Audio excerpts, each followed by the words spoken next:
الحمد للہ رب العالمین والصلاة والسلام على سید المرسلین محمد وآلہ واصحابہ اجمعین۔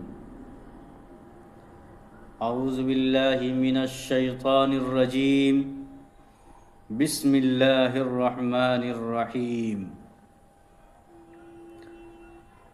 وما ارسلناک الا مبشرا ونذیرا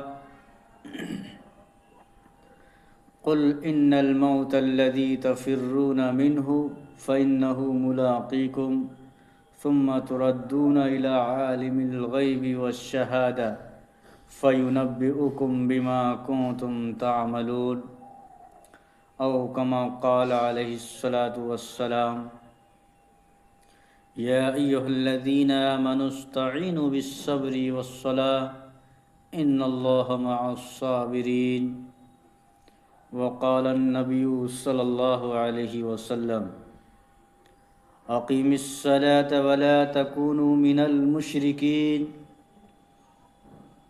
أو كما قال عليه الصلاة والسلام۔ میرے محترم بزرگوں، عزیز بھائیوں اور دوستوں، آج کا مسلمان ایمان سیکھنے کا اور سکھلانے کا رواج ختم کر لیا ہے۔ صحابہ کرام سب سے پہلے ایمان کو سیکھا ہے، پھر بعد میں قرآن کو سیکھا، اور آج مسلمان ایمان سیکھے بغیر طرح طرح کے اعمال سے فائدہ حاصل کرنا چاہتا ہے، لیکن ناممکن ہے۔ حدیث میں ہے: انا عندی ظنی عبدی بی، اللہ تعالیٰ فرماتا ہے کہ بندہ مجھ سے جیسا گمان کرے گا میں اس کے ساتھ ویسا ہی معاملہ کروں گا۔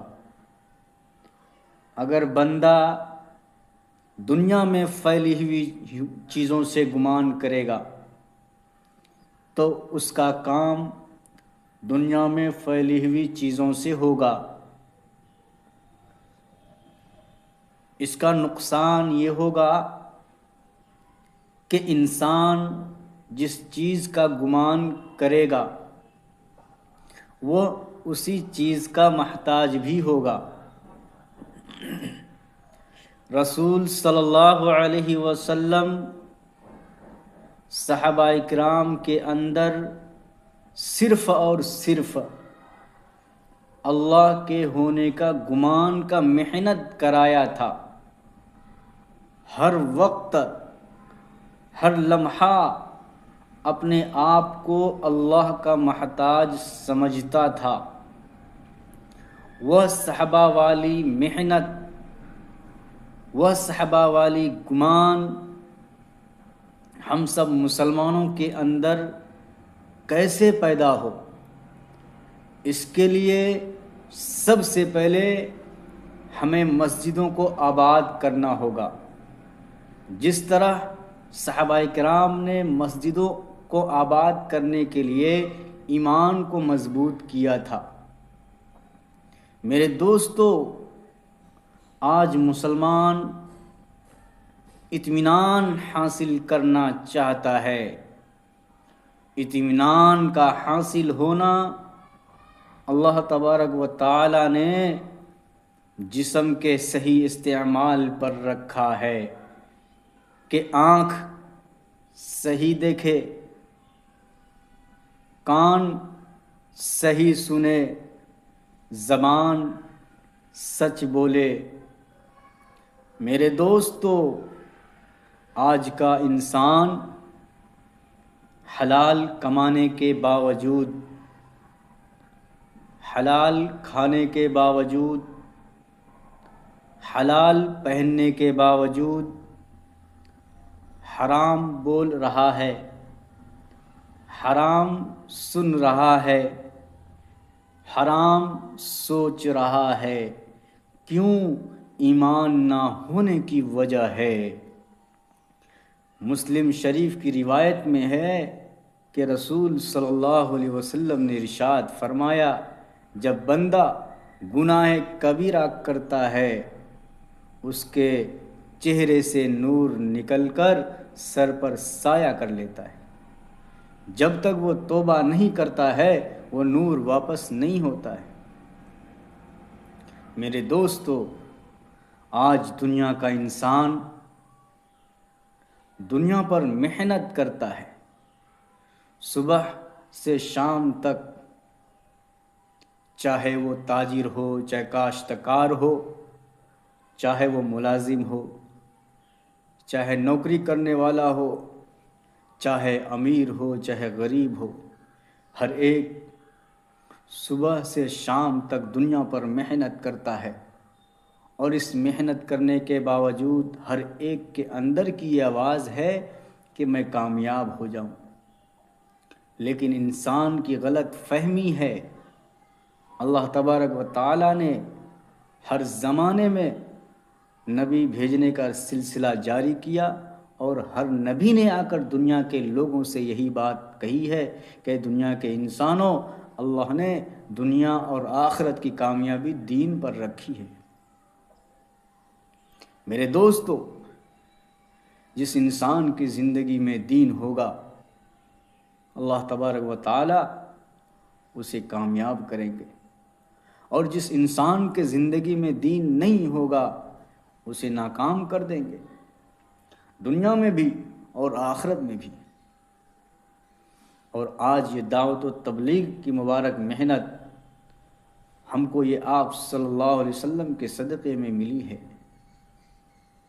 اس سے یہی چاہا جا رہا ہے کہ ہمارے زندگی میں دین آ جائے۔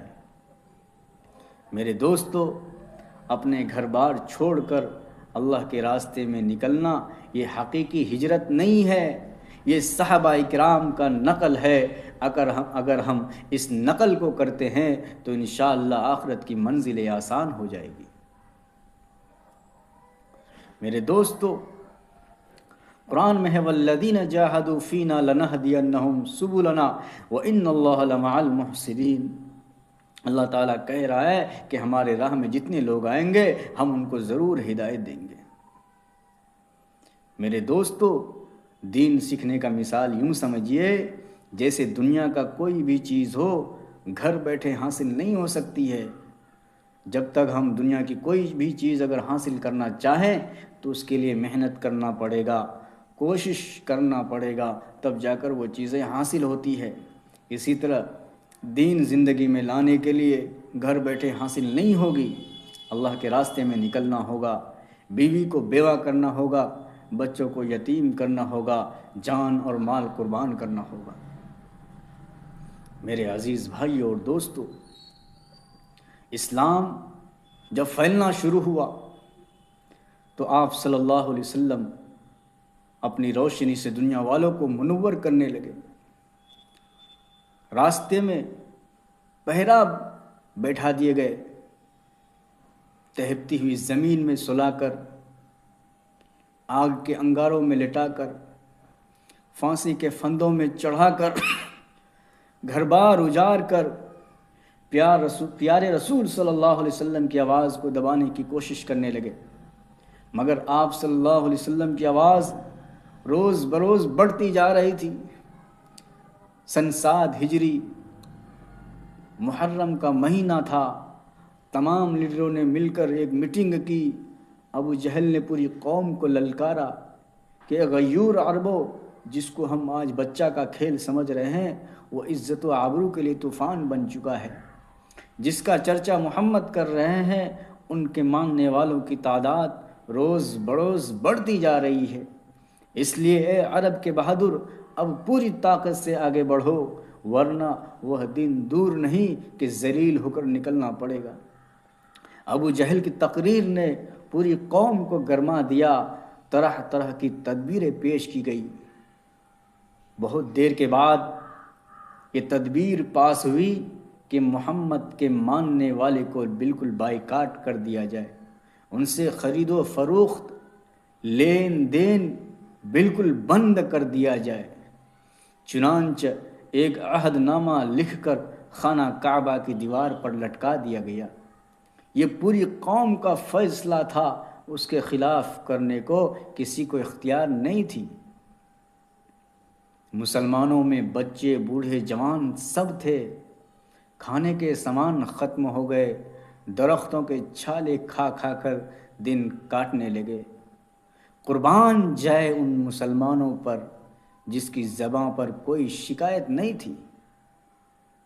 مسلمانوں کا خستہ حالت دیکھ کر کفار قہقہ لگا رہا تھا اور کہہ رہا تھا کہ اے مسلمانوں، تم اب بھی محمد کا ساتھ چھوڑ دو، ہم تم پر سے ساری پابندیاں ہٹا لیں گے۔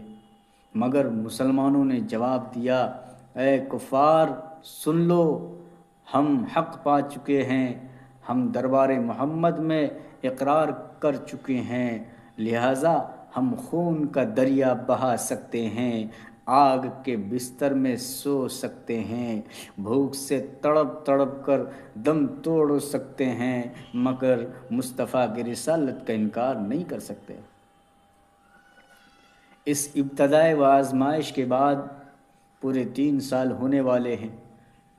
خوراکیں ختم ہو گئے، درختوں کے پتے کھا کھا کر دن کاٹنے لگے۔ ایک چھوٹا سا بچہ اچانک آنکھیں کھول کر اپنی امی سے کہتا ہے کہ ماں، میں بھوک سے مر جاؤں گا۔ ماں کی ضبط کا بندھن ٹوٹ گیا، وہ بے تحاشا اپنی سرزمین پر پٹختی ہے اور کہتی ہے کہ مجھے چھوڑو، میں اپنے لخت جگر سے پہلے مرنا چاہتی ہوں۔ دنیا والو ذرا سوچو تو سوچو، کیسی سنگین گھڑی تھی، کتنا بھیانک منظر تھا، مگر رسولوں کی باتوں سے منہ نہ موڑا۔ آج ہم بھی اپنے غلام کا دعویٰ کرتے ہیں کہ ہم محمد کے غلام ہیں، تو سن لیجئے، اگر ہم نماز پڑھتے ہیں، روزہ رکھتے ہیں، زکوٰۃ دیتے ہیں، حج ادا کرتے ہیں، تب تو واقعی میں ہم اپنے دعوے میں سچے ہیں، ورنہ ہمارا دعویٰ باطل اور بیکار ہے۔ کیا رسول صلی اللہ علیہ وسلم کمزور تھے؟ ہرگز نہیں۔ آپ صلی اللہ علیہ وسلم کے پاس اتنی طاقت تھی کہ اگر مکہ میں اشارہ کر دیتے تو مکے والوں میں پتھر برس جاتا۔ بہرکیف ان کی والدہ کو دیکھ کر مکہ میں کوہرام مچ گیا۔ سرور دو عالم صلی اللہ علیہ وسلم سجدے میں گرے ہوئے ہیں۔ ابو طالب آتے ہیں کہ بھتیجے، اب برداشت کی طاقت نہیں، تلوار اٹھانے کی اجازت دو۔ آپ صلی اللہ علیہ وسلم نے ارشاد فرمایا، انشاءاللہ ہم لوگ آج اس گھاٹی سے باہر آ جائیں گے۔ پورے 3 سال کے بعد اس گھاٹی سے باہر آیا۔ میرے دوستو، بہت کچھ کرنے کے بعد یہ دین ہم تک پہنچا ہے، اور ہمارا حال یہ ہے کہ ہم اس کا مذاق اڑاتے ہیں۔ رسول صلی اللہ علیہ وسلم اپنی امت کے لیے غمگین رہا کرتے تھے، رویا کرتے تھے۔ اسی حال میں ایک دن حضرت جبرائیل علیہ السلام آپ صلی اللہ علیہ وسلم کے پاس گئے، کہا کہ آپ غمگین کیوں ہیں؟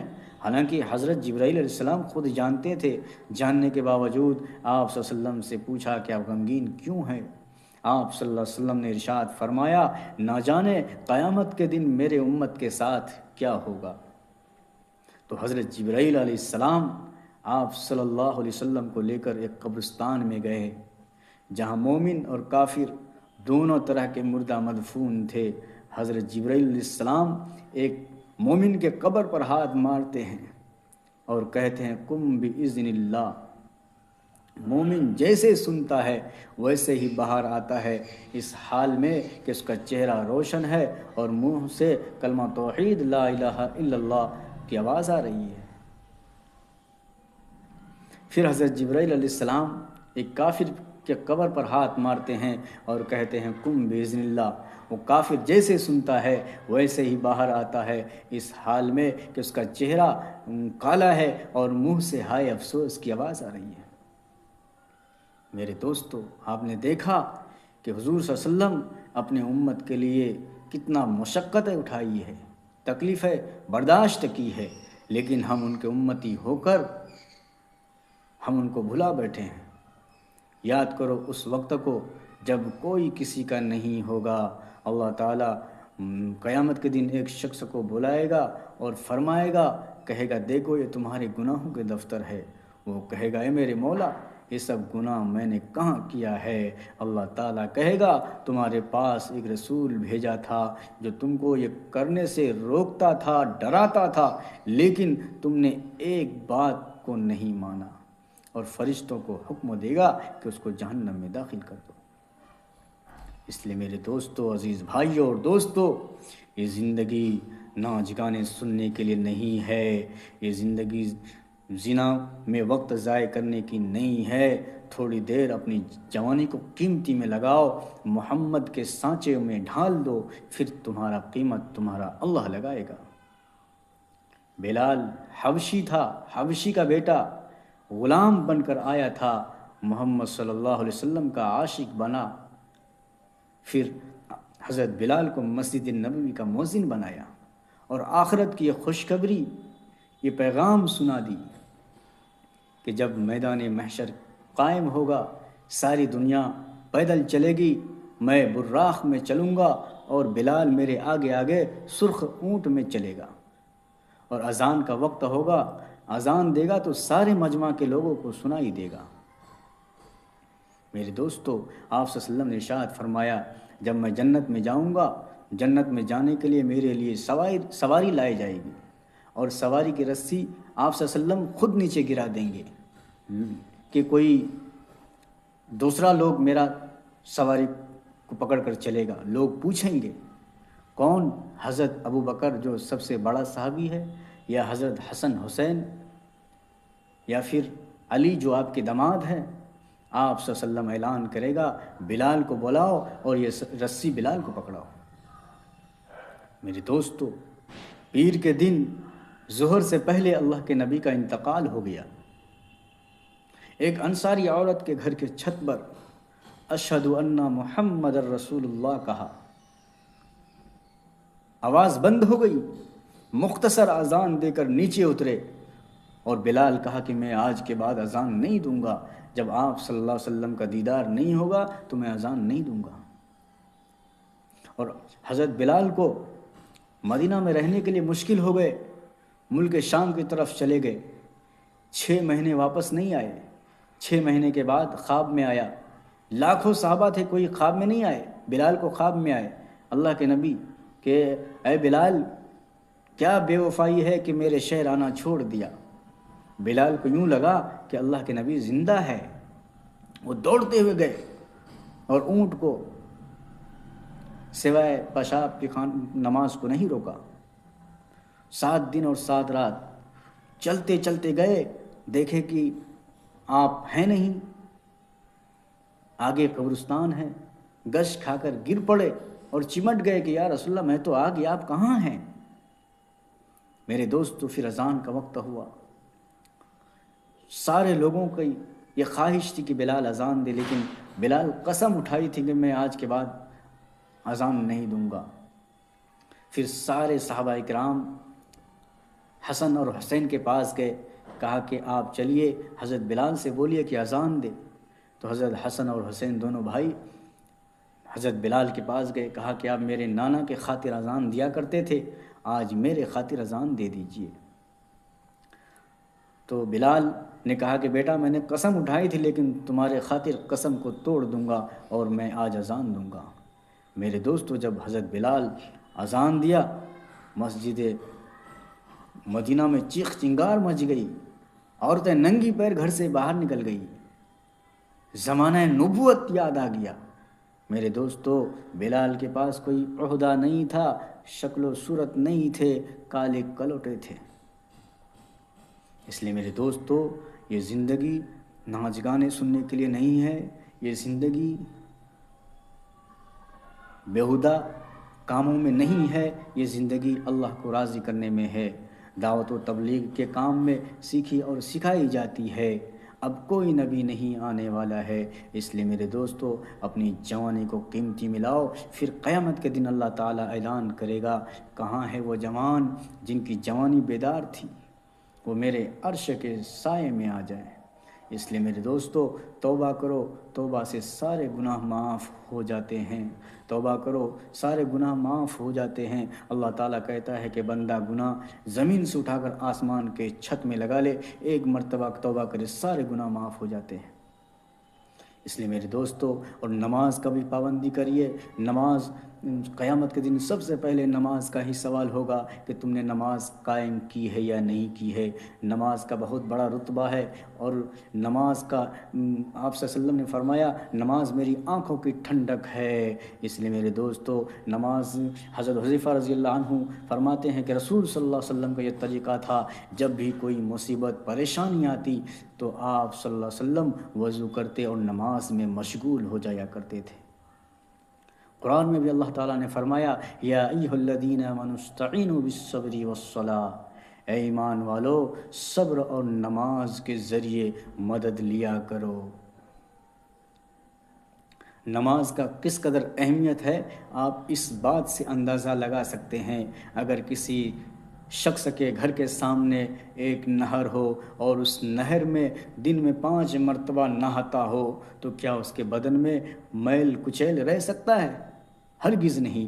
اسی طرح اگر ہم 5 وقت کے نماز پابند کے ساتھ پڑھتے ہیں تو ہمارے سارے گناہ معاف ہو جائیں گے نماز کے ذریعے سے۔ اس لیے میرے دوستو، اگر بچہ 7 سال کا ہو جائے تو اس کو نماز پڑھنے کو بولیے، اور اگر 10 سال کا ہو جائے تو ماں باپ کو یہ حکم دیا گیا ہے کہ بچے کو مارے، نماز پڑھنے کو کہے، کیونکہ میرے دوستو نماز کسی حالت میں معاف نہیں ہے۔ تندرستی کی حالت ہو، بیماری کی حالت ہو، ہر حال میں نماز پڑھنا فرض ہے۔ اگر کھڑے ہو کر نہیں پڑھ سکتے ہیں بیٹھ کر پڑھیے، بیٹھ کر نہیں پڑھ سکتے ہیں لیٹ کر پڑھیے، لیٹ کر نہیں پڑھ سکتے ہیں اشارے سے پڑھیے، لیکن پڑھنا ہے میرے دوستو۔ نماز کا بہت بڑا رتبہ ہے میرے دوستو۔ آج جو انسان دنیا پر محنت کرتا ہے، دنیا کو سب کچھ سمجھ لیا ہے، جبکہ اللہ تعالیٰ نے قرآن میں خود فرما دیا وما خلقت الجن والانس الا لیعبدون، کہ ہم نے جنات اور انسان کو صرف عبادت کے لیے پیدا کیا ہے۔ آج انسان موت سے ڈرتا ہے۔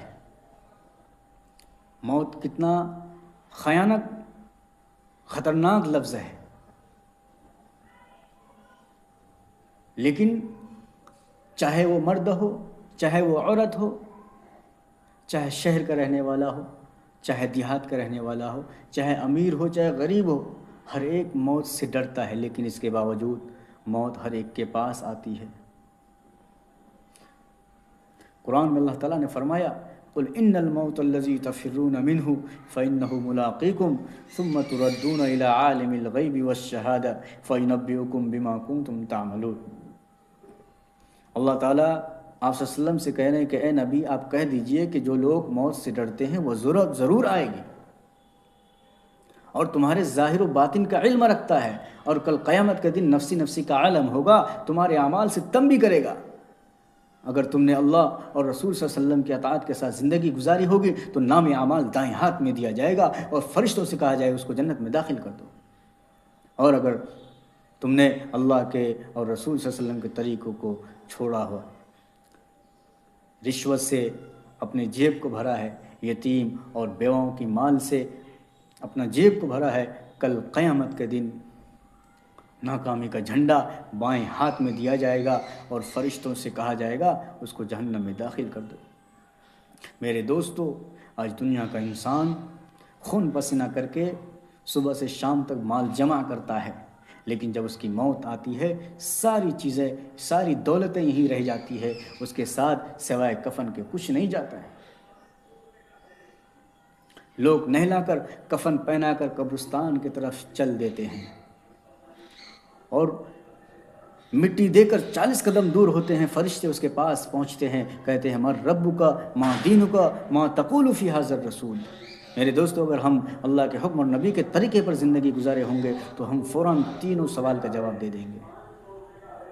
میرے دوستو، میت کے پیچھے 3 چیزیں جاتی ہے، اعمال، دولت اور عمل۔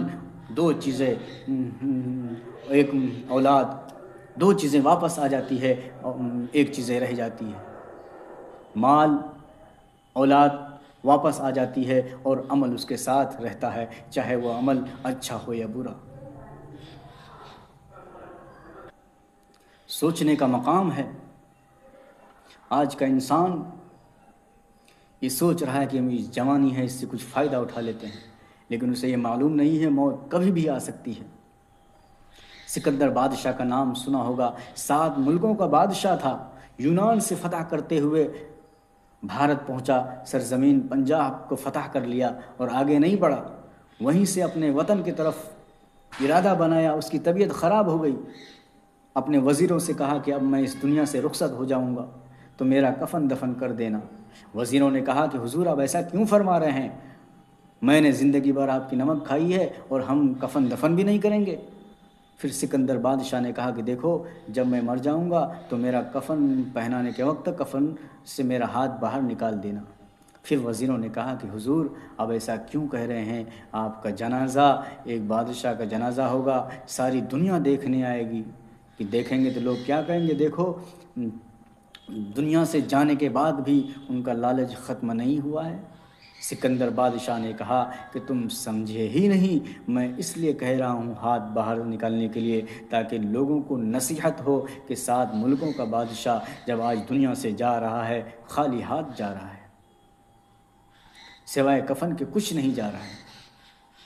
اس لیے میرے دوستو،